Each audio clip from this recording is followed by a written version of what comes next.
Okay, welcome back to another episode of Litigious, the number one podcast in the world for discussion of legal topics in the news. As always, I'm Scott Peterson here with Giovanna today. This podcast is brought to you by Durazio Peterson, a plaintiff's litigation firm in New York, Massachusetts, and Vermont. If you like the show, please subscribe, like, and share it with a friend. This week, we are talking about internet responses to events and the implications of those in a legal sense and in an employment sense in particular. And we're recording this on September 11th, and obviously, as of this recording, the biggest story in the news is the unfortunate assassination of Charlie Kirk, a commentator, debater, and close political ally of Donald Trump and the conservative movement. This is not a politics podcast. The discussion of the strengths and weaknesses of Charlie Kirk's arguments can be left for another forum. From our perspective, obviously, this is not acceptable. I think most people agree with that. Everyone should agree with that. And you're at a minimum, you feel sympathy for the family and for those, close to him. So it's certainly not a great day for a number of reasons in American history, yesterday or today. But it does serve as an opportunity, I think, for us to kind of talk about some of the things that we always talk about in the context of social media, the internet, and in particular, how they relate to legal claims and in even more particular, how they relate to the world of employment law, which is one of the areas of our practice. And so I think as we start today, we'll talk about two immediate reactions to the um, Charlie Kirk's death and how it was handled by some folks online and what the implications of that were. So before I get into that, anything you have, or do you want me to get into the first story? You can get into the first story. All right. So first, MSNBC has fired an analyst, uh, Matthew Dowd, who I think has been with them for a while. I don't watch cable news on either side as a matter of uh, self-preservation. But Matthew Dowd, who I've seen before, um, made some comments about Charlie Kirk having had hateful thoughts, which led to hateful words, which then led to hateful actions. So apparently he made these comments on air last night and was terminated today for those comments. Second, and we'll talk about both before we get into the other piece of this, is that the Carolina Panthers, an NFL football team, fired an employee today after the employee made a social media post about the shooting saying, quote, "Why are y'all sad? Your man said it was worth it." And in the next slide of his post, he posted a photo of Kirk, and then included a reference to the Wu-Tang Clan song "Protect Your Neck," uh, and was summarily fired as well by the Carolina Panthers. So if you've been online in the last 24 hours, you've seen probably an outpouring of support, and then the inevitable devolving of the internet into camps and tribes and disgusting speech, frankly, on both sides. So, what do you think about these two individuals and the consequences of their actions? I think that the two situations are pretty different. Um, the Carolina Panthers one, I mean, we talk about this a lot. You are an employee, your social media is a reflection often on your employer, whether you're thinking of it in that way or not.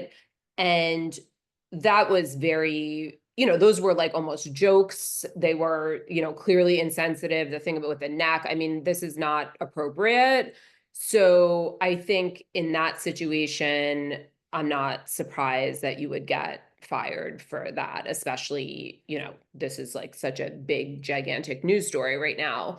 The MSNBC one, I think, like all these huge networks are capitulating to, I think they appear to have be capitulating sort of to President Trump in general, and they seem to be very cautious about getting, stepping on his toes. The context in which he said that was in response to a question about the political climate of today, not really. Obviously it was in the context of Charlie Kirk being murdered, but it was not like, yes, could you have taken that in its worst possible connotation to say that I think the absolute worst possible connotation would have been to say that he like deserved it somehow by contributing to this culture of hate that we are living in some ways. I don't think that is what he meant. I really don't. I mean, I read it, I like read it in the context of it.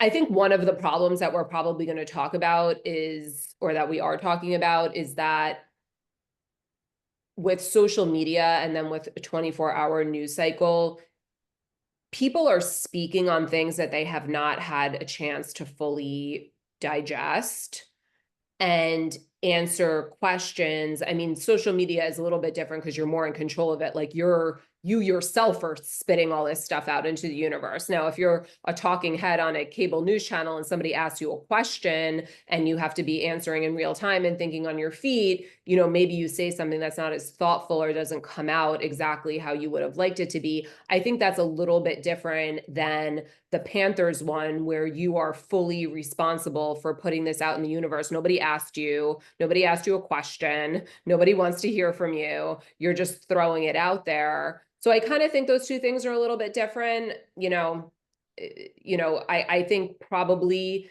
anybody being very prudent in that moment, speaking publicly,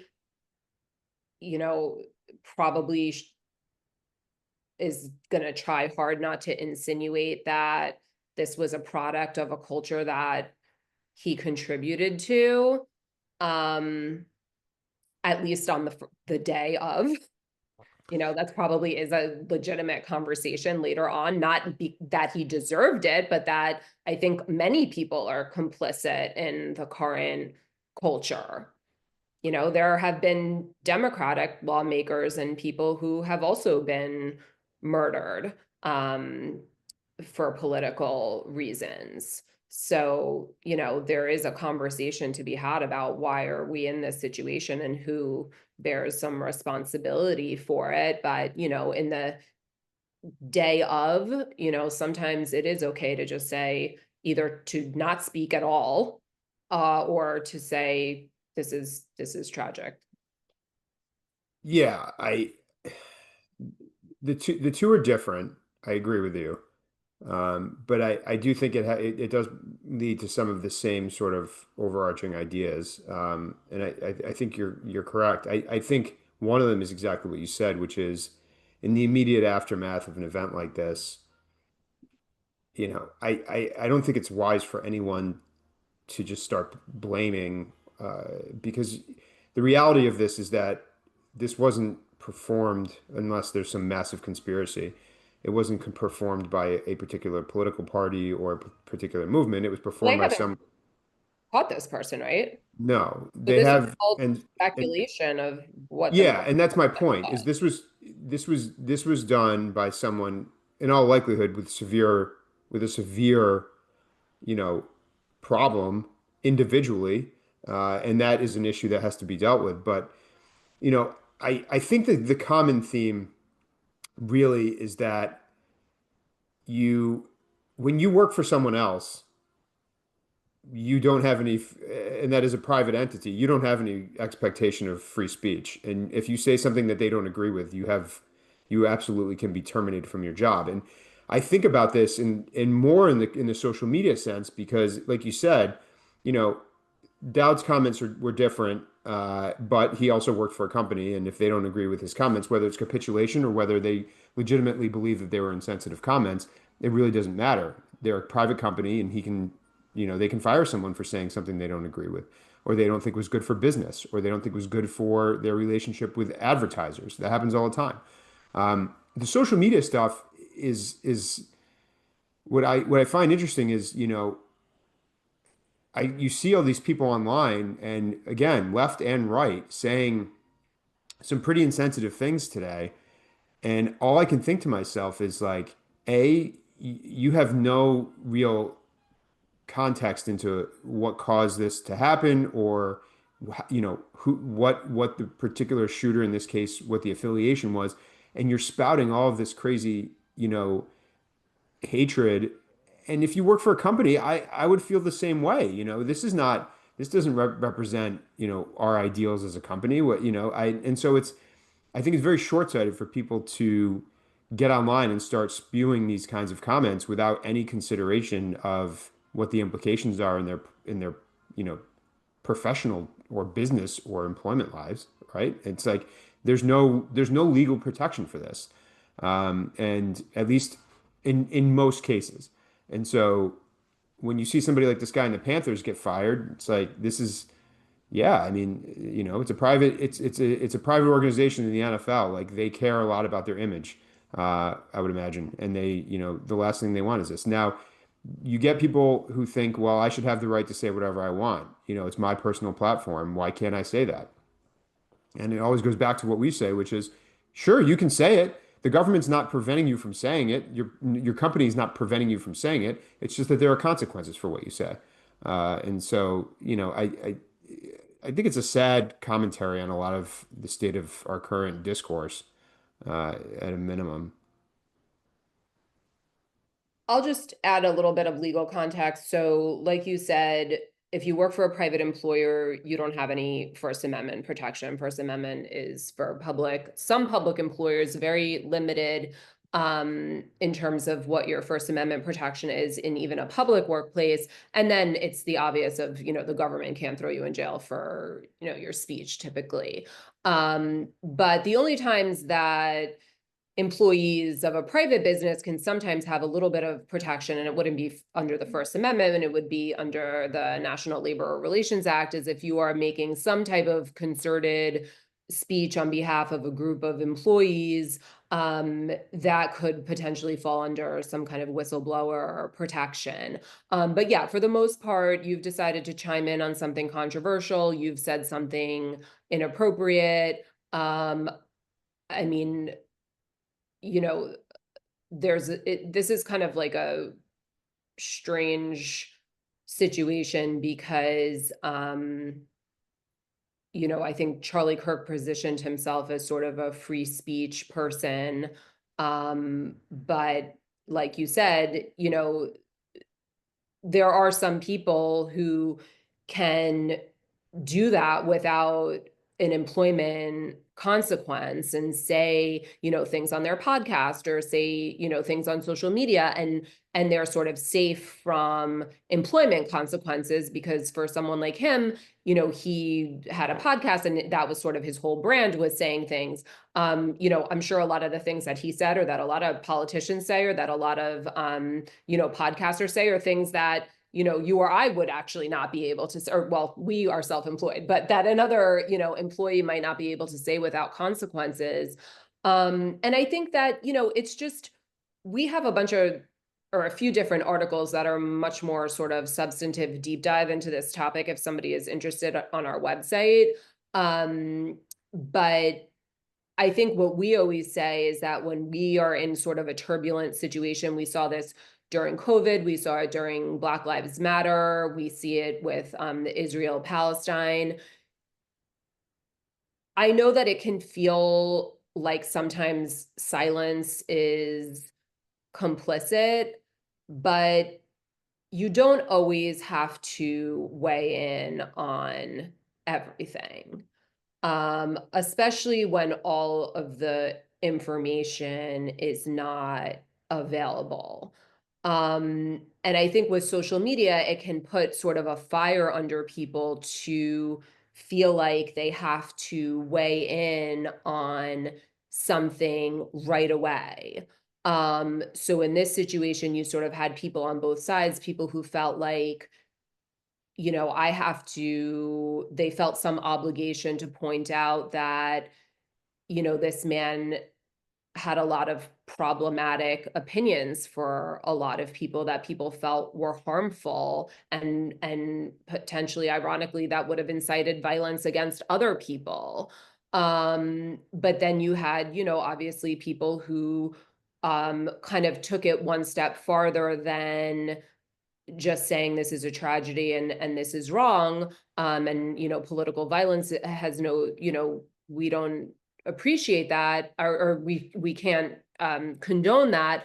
But then kind of, you know, went farther and basically, I would say, confirmed to the world, even if they had never really done that previously, that this man was sort of a hero of theirs. And he was had some complicated, controversial opinions.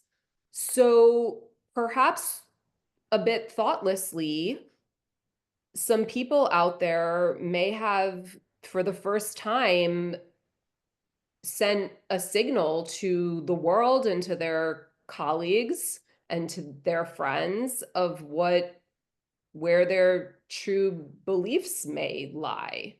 And that's okay, but I think that, this is definitely a situation where I felt like I saw some things being said on, both sides. People, I don't think it's a time for jokes. I don't think it's a time for like memes. I don't think it's a time for saying you deserved it, because nobody deserves that. I actually put him in the category of a victim of a school shooting, which is, for me, is like my number one passion of, being something that is put in the past. So, but so I completely think it's perfectly fine for somebody like the Carolina Panthers guy to be fired for that. On the flip side of it, I think it has been noticed when this person is being canonized. Yeah, I think your point earlier was right. I think a lot of this is that people get a lot of their information nowadays from sources that tend to be fairly opinionated and strong in their opinions. And I think there's a feeling that's probably not accurate among a lot of people on social media in particular that, you know, because the sources that they're hearing from feel free to speak their mind openly, that they can do the same without consequence. And this is just another reminder that if you work for someone or a company, you can't do that for the most part. And that's just, like it or not, that is the reality of the legal system and the laws protecting speech as it relates to the private sector. And so, yeah, I think you're right. The other thing is, I mean, I I think it's just, people say things too quickly, right? We're lawyers, we're trained to be cautious with words, most of us, and try to be like more nuanced in the way we say things. But even lawyers spout off without thinking about it, and that has consequences. So, we don't need to belabor this, other than the point of this conversation was that, again, a reminder that when somebody says First Amendment, First Amendment, First Amendment, that doesn't protect you from your your company seeing something that you wrote that they thought was vitriolic or, you know, distasteful in a way that poorly reflected on them and firing you for it. And so, people should remember that. And I'll just move on to the next topic, which is somewhat related. Speaking of the internet and social media responding uh, in some ways appropriately, and then as per the usual, going over the top, which is this story of the Phillies Karen, as she has become known, and the fallout. So, backstory of this is that there was a home run hit at a game between the Phillies and the Miami Marlins. A guy caught a ball and was going to give it to his son on his son's birthday, and this woman went and took the ball away. Wait, And did you say the dad caught the ball? yeah, isn't that right? Well, I mean, the woman would say he didn't. I don't know. I'm All not right. defending her. She did not behave appropriately, but I did see other. I tried to watch the video. I like could not see where the ball was. So she was. I think the way I understood it is that she was potentially like hit with the ball and like was maybe like reaching down to get it, and like the guy swooped in and grabbed it. Okay. So do you know that this happened to me at a Mets game? Yes, I believe so. Yes, when I was in law school, I worked at a Wall Street firm one summer, and they always like wine you and dine you. So we get to sit in like one of the nice boxes at a Mets game. And I was hit like softly with a foul ball, but being like not interested in the sporting event, I was like chit-chatting with the person next to me and having a drink, and I just allowed it to sort of like roll away. So I would not have then gone and tried to fight someone who had picked up the ball. Well, you're That also not a was the Philly lady. sports fan. No offense to our. I know my brother would have probably appreciated the Mets ball though. So anyway, she's been targeted online, and in the typical internet fashion, it's gone completely over the top, and she's received threats and threats of break-ins in her house, and I think death threats. So much I so don't that know who this is though. She hasn't actually been accurately identified. yeah, except the father was so worried about this woman's well-being that he came out and said that he had to encourage fans not to rise up and do anything to her. So, Well, this worked out in their favor because I feel like they are got invited to the World Series or something. I think somebody like gave them money, gave him another ball. I don't know. But I think one of the things we were going to say though is when things sort of blow up on social media, you have these everybody sort of rushing and feeling this sense of urgency to say something and whatever before you have time to figure things out. And, they outed someone who or misidentified someone. Her school district had to issue a statement and be like, this person does not work here. This is not, you know, whatever, that like this is the wrong person. And then another woman who got identified had to come out and same thing, say this wasn't me. By the way, I'm a Red Sox fan. Like, and it's just, I think it goes back to some of the Charlie Kirk stuff also, which is that not everyone has to jump in on every single thing. And you can end up genuinely harming someone, even if it's in a more seems a little bit funny situation. It happened in the Coldplay Jumbotron thing too. They identified this woman that was with the couple as being an employee in the firm, and they're circulating somebody's LinkedIn profile as the wrong person. So, you have to be careful because I think even there's been examples in the past as well of like people who do the public shaming, then it comes back around on them because you can certainly take things too far. I remember there was a story there. I feel like even before social media blew up even more, there was a handful of like famous public shaming cases. And it was like the woman who was on the flight to Africa and made a joke about HIV. And by the time she got there, she was like fired from her job and all this stuff. And then there was the guy who's kind of made a racist comment about his coworker's like son, and that, turned into this huge thing. But then one of the ones that I always kind of went back to was there was a woman, and I'm totally against this because I think this is like another societal problem that we have is people recording everybody. And I understand that, there's people who are exhibiting bad behavior and maybe you could say, oh, they get what they deserve. But I do have a little bit of a problem about everybody filming everybody because you don't know, like somebody has a bad day, they don't act the right way. I don't think they deserve to always have their life ruined because stood. I just saw one the other day of like somebody who stood up first on the plane and went to the front. I mean, I understand people don't like that and you're not supposed to do that and it's bad etiquette, but like, do you need to be filmed? I mean, the last flight that we took, I remember I was like fuming because a guy blocked me in my seat and didn't let me out. And I was like, I didn't get my phone out and start videotaping him and public shaming him. So I think that can go too far. But there was this woman who overheard in front of her at a conference two men having sort of a sexist conversation. And she videotaped, or she recorded them, and she disseminated this. She sent it to their job. These people they ended up getting fired, but she ruined their lives. Like, one of the men, like, he was like supporting his family. And it wasn't like these were people who were acting on their word. They had a conversation that this woman perceived as being inappropriate.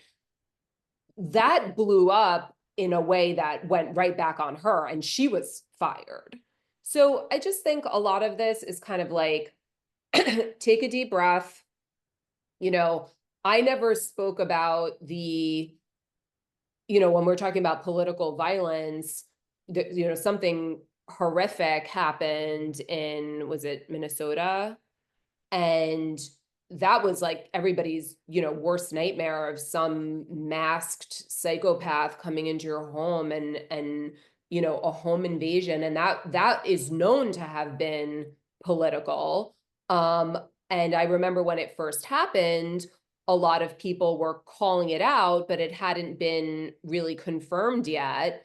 And, I personally, that's something that I would have maybe made a comment about, but just kind of didn't say anything because it wasn't confirmed. And then by the time it was, it sort of passed, and it not that it should not be forgotten, but, it didn't necessarily feel appropriate to say something about it or timely. But I think that's okay. Like, sometimes you can just say, even though, other people in my peers or other of people in the same, political views as me are all speaking out about the same thing, like, you don't always have to feel like you need to add your voice to that if you haven't had the time to really digest it and think about how you're going to do this, like, in a thoughtful way. Yeah, and I think the other part of that is going back to the theme of, what you say online can get you into trouble. You can envision a scenario where someone who's threatening this Phillies this Phillies Karen makes a crazy threatening post online.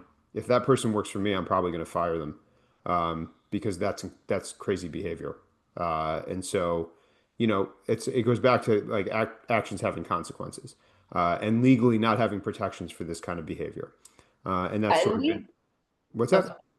no, I was going to say, and just in terms of the employment part of it, we tell people all the time in our job when we do consultations, most people, and in New York, certainly most people are at will employees, which means that you can be fired for any reason unless you fall within some sort of specific legal protection. And the really, only legal protections for most employees are under, Title VII, which would be the, sex discrimination, race, the ADA, disability discrimination, age discrimination, certain types of whistleblower laws, but those are pretty limited as well. And certain types of union or concerted type of activity. But that's really it. Your political views are not protected. New York has a very narrowly tailored statute, but it does not cover generalized political beliefs. And it certainly doesn't cover stuff that just demonstrates really poor judgment that reflects poorly on your business. Because the other thing that people need to be aware of in this day and age, which I think they sometimes forget, is that you're very easy to find. So if you're going on a rampage about something, so say, for example, you feel really passionately that, somebody is your hero and that person is kind of a problematic person. You work for a company that has clients, and they see that and they say, well, this person that you're saying is your hero is, racist or a misogynist. Like, maybe I'm going to take my business away from your firm, or I'm just going to call them up and be like, hey, did you see that your boy over here is going on a rampage, you have to be conscious of that. I certainly think it's appropriate for people to speak thoughtfully on basically whatever they want. But I think from what I've seen the last couple days, I think, it's, sometimes you got to stop and think for a little bit about what does this mean? Yeah, I totally agree. Nuance has gone out the door in a lot of cases here. But moving on to our non sequitur. So the CEO of Nestle was fired for having a relationship with a subordinate employee. Uh, Interestingly, the relationship was brought to light because what happened? Well, he had two mistresses and a wife, and his first mistress, who's also worked for the company but was at a higher level, discovered him in bed. Like this is I wish there was like a camera crew who had followed this. Discovered him in bed in a hotel. How did she find them? I don't know. How did she have Oh, access to the room? Like I it have was so in many Zurich, questions. in Zurich, Switzerland. Um, Found him with another employee of the company, um, who was, I think, a more significant subordinate. And you know how they say like hell hath no fury, like a woman scorned. So this lady got all her ducks in a row. She went to the anonymous whistleblower tip line. As this is going on, she negotiates her own exit package. This blows up. He gets fired, no severance package. She's out, new company, her own severance Yeah. package. The news article I read referred to her as the main mistress. Oh, the main The mistress. main mistress. So it's interesting because typically when a CEO leaves a big company, in most cases they've got a contract which provides for, some kind of a severance, or if they're leaving, if they're fired, in many cases you'll see the company providing them with a severance package for a number of reasons, not the least of which is that included within severance packages are, releases from potential legal claims, sometimes non-competes, non-solicitations, etc. Uh, he didn't get any of that. So my suspicion, I could be wrong, is that he had a contract which probably did provide for I mean, Nestle's a huge company, probably a very lucrative severance payout, but he probably violated one of the terms of the contract, which And was they said they called him like a liar. yeah, there's probably some kind of morality type clause in there, which says basically if you act in a way that hurts the company's image or in a way that's not in line with the company's quote unquote morality, you sacrifice your right to a severance. So that's a pretty Like, where's aggressive the wife? move. Like, what's the wife? Where's the wife? Like, Well, what's yeah, this might, yeah, well, I you mean, get the prenup? That's what we talked yeah, about last episode. yeah. Hopefully, she gets the prenup, So, adultery penalty in there. yeah, yeah, well, this is a lesson that, from the theme of the episode, again, from a low-ish level employee for the Carolina Panthers to the CEO of Nestle, no one's immune from, bad behavior or excuse me, consequences from bad behavior when you work for a private company. And he was, if he had a contract, then he probably violated it. If he didn't have a contract, he was at will. And so, that's sort of been our theme is, all of these types of things have consequences, and we see this all the time. The company's lucky they didn't get sued, although it sounds like they at least had to resolve a potential lawsuit with the main mistress. Not sure about the secondary mistress, but I would imagine everybody except for the CEO Well, I would got a say resolution there. most likely person to retain their job is secondary mistress because she's the most junior, Yeah. the boss. Um, so, but yeah, and I mean, and even the Phillies, Karen, it was fake news that she was fired, but I think that was an example, not somebody who made a thoughtless social media post, but just being conscious in this day and age of your behavior because your out of the office behavior, you can be fired for that, that somebody does something, you're a poor reflection on the company. They get, like I said, in this day and age, people are very easy to find. And your company gets, hey, look at your employee out here behaving poorly. And they get calls and boycotts and things like that. I mean, like we said before, I think that can go too far sometimes. But it's definitely something, to keep in mind. Um, that you really don't have, protection for that. We get people reach out to us relatively often about getting fired for, I would say probably violating a social media policy is one of like a pretty common one. And, there's not much you can do about that. Yep, totally agree. All right, let's wrap it up here. Anything else before we end it for today? Do we want to talk about well, I guess we did our non sequitur with the Nestle CEO, but we had the Vampire Diaries, equal pay. I think we'll save that for next week because we're running late on our episode length. So I think Um, we'll I we'll just bring that up next wanted to week. talk about that. All right, I will save my Vampire Diaries information as well as pop culture update regarding one of the stars of that for the next time. All right. Well, hopefully the takeaway here is let cooler heads prevail when it comes to social media posts, if nothing else, but for your own self-interest. But again, thanks for listening. If you have enjoyed this or you like listening, please like, share, and subscribe. We will be back again next week with another episode. Until then, if you have questions, you can hit us up on Instagram at litigious, and we will see you soon.